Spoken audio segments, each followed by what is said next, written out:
চলো আজকে এই লুকের ফুল টিউটোরিয়ালটা তোমাদের সাথে শেয়ার করি। আর এই লুকটা যদি ভালো লেগে থাকে অবশ্যই কিন্তু একটা কমেন্ট করে যাবে। তো ফার্স্টেই হচ্ছে আমি স্কিনটাকে প্রিপেয়ার করে নিব। আর প্রিপারেশনের ফার্স্ট স্টেপটা হচ্ছে ফেসটাকে ভালোভাবে ক্লিনিং করে টোনিং করে দেন ময়শ্চারাইজার অ্যাপ্লাই করতে হবে। এরপরে হচ্ছে আমার যেহেতু একটু পোর্সের প্রবলেম আছে তাই একটা পোর মিনিমাইজিং প্রাইমার ইউজ করে নিলাম।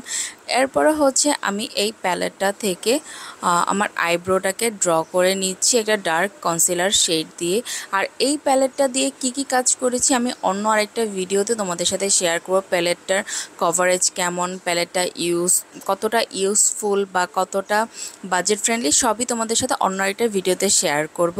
দেন হচ্ছে আমি আমার কালার কারেক্টিংটা সেরে ফেললাম। কালার কারেক্টিং করার পরে প্যালেট থেকে একটা আমার স্কিন টোনের থেকে একটু ডার্ক একটা শেড নিয়ে হচ্ছে ফুল ফেসে অ্যাপ্লাই করে ব্লেন্ড আউট করে নিলাম। আর ব্লেন্ড আউটটা মোটামুটি ভালোই হয়েছে, বাট এখানে আমি কিছু ট্রিক্স অ্যান্ড টিপস অ্যাপ্লাই করেছি যেটাও তোমাদের সাথে নেক্সট ভিডিওতে শেয়ার করব।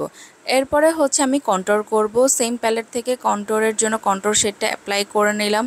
দেন হচ্ছে আমি ব্লাশ শেডটা প্যালেট থেকে আমি ব্লাশ শেডটাও অ্যাপ্লাই করে নিলাম। এরপরে হচ্ছে এই শেডগুলোকে সুন্দর করে ব্লেন্ড আউট করে ফেললাম। আর ব্লেন্ড আউটের পরে হচ্ছে আমি এই প্যালেট থেকে হচ্ছে লাইট একটা কনসিলার শেড নিব আমার ফেসটাকে হাইলাইট করার জন্য। আর এই দেখতে পাচ্ছ, বাট আমার কাছে হাইলাইট করার জন্য যে এটা অতটাও কভারেজফুল মনে হয়নি, জাস্ট মিডিয়াম কভারেজ বা ভিলেবল কভারেজ। তারপরে এটাকে ব্লেন্ড আউট করে নিলাম। দেন হচ্ছে পাউডার দিয়ে হচ্ছে আমি ফেসটাকে ফুল সেট করে নিচ্ছি। আর দেন আমি একটা কম্প্যাক্ট পাউডার নিয়ে হচ্ছে আরেকটু সেট করে নিলাম আমার ফুল ফেসটাকে। এরপরে হচ্ছে এই প্যালেট থেকে আমি জাস্ট একটু লিপে একটু লিপস্টিক হিসাবে অ্যাপ্লাই করে নিলাম, বাট এটা খুব ক্রিমি টেক্সচারের। দেন হচ্ছে আইশ্যাডোতে চলে যাব। আইশ্যাডো প্যালেট হচ্ছে আমি আই ম্যাজিকের কালার বোর্ড প্যালেটটা ইউজ করছি। এটার থেকে আমি দুটো ব্লু শেড মিক্স করে হচ্ছে ফার্স্টে হচ্ছে আউটার কর্নারে অ্যাপ্লাই করে দিলাম। আর অ্যাপ্লাই করার পরে হচ্ছে আমি একটা লাইট ব্লু শেড দিয়ে হচ্ছে এটাকেও সুন্দর করে ব্লেন্ড আউট করে দিলাম যাতে ডার্ক ব্লু টোনটার কোনো হার্শ লাইন না থাকে।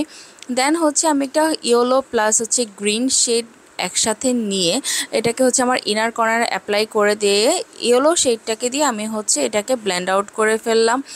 আর এই ব্লেন্ড আউটটা একটু সুন্দরভাবে স্মুথভাবে করতে হবে যাতে কোনো হার্শ লাইন না থাকে, যেহেতু একটু কালারফুল আই লুক করছি।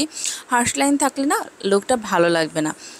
দেন হচ্ছে আমি আমার লোয়ার লাইনেও হচ্ছে একটা ব্লু শেড অ্যাপ্লাই করে একটু কাজল অ্যাপ্লাই করে নিলাম। তারপরে এটাকেও আমি স্মার্চ করে দিচ্ছি। আর স্মার্চ করছি হচ্ছে আমি সেম ব্লু শেডটা নিয়ে আমি স্মার্চ করে দিলাম। এরপরে হচ্ছে আমি আইলাইনারটা আমি আই ম্যাজিকের আইলাইনার অ্যাপ্লাই করছি। এটা খুব ওয়াটারপ্রুফ একটা আইলাইনার আর আমার খুব ফেভারিট একটা আইলাইনার। দেন হচ্ছে মাস্কারাতে চলে যাব। মাস্কারা হচ্ছে আমি শিগ্ল্যামের ইউজ করছি।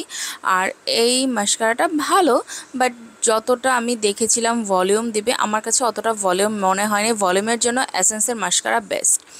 দেন হচ্ছে আমার ইনার কর্নার প্লাস হচ্ছে ব্রাউ বনটাকে একটু হাইলাইট করে নিলাম। আর দেন হচ্ছে ছোট্ট একটা টিপ পরে নিলাম। এখন আমি চিন্তা করছি আমার এই লুকটার সাথে কোন লিপস্টিক শেডটা ভালো মনে হবে বা কেমন লিপস্টিক শেড ইউজ করলে ভালো হবে। তো আমার হঠাৎ করে মনে হলো আমি এমএনএস সিক্রেটের সুগার হাই লিপস্টিকটাই কেননা ইউজ করি, যেহেতু কালারফুল লুক ক্রিয়েট করেছি এটার সাথে আমার মনে হচ্ছিল ব্রাউন টোনের কোনো লিপস্টিক খুব ভালো মানাবে। তো এই তো আমি ব্রাউন টোনের একটা লিপস্টিক ইউজ করে নিলাম। আমার ফুল লুক কমপ্লিট। লুকটা কেমন হলো অবশ্যই কমেন্ট করে জানাবে। আর দেখা হবে নেক্সট ভিডিওতে।